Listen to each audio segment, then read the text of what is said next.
কিছু আছে নাকি? ও শিট, আমি তো তোমাকে বলতেই ভুলে গেছি।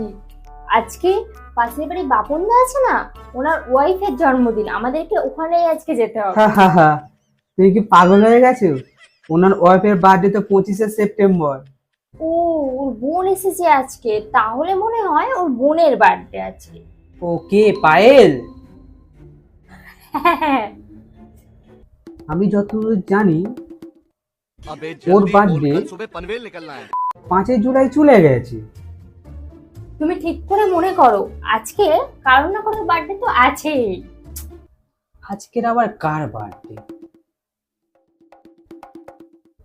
কিছু বুঝতে পারছি না। কার birthday? এই, আজ আমি অনেক ভেবে নিয়েছি, আজকে কারো বার্থডে নেই। আজকে আমারই বার্থডে। হ্যাঁ?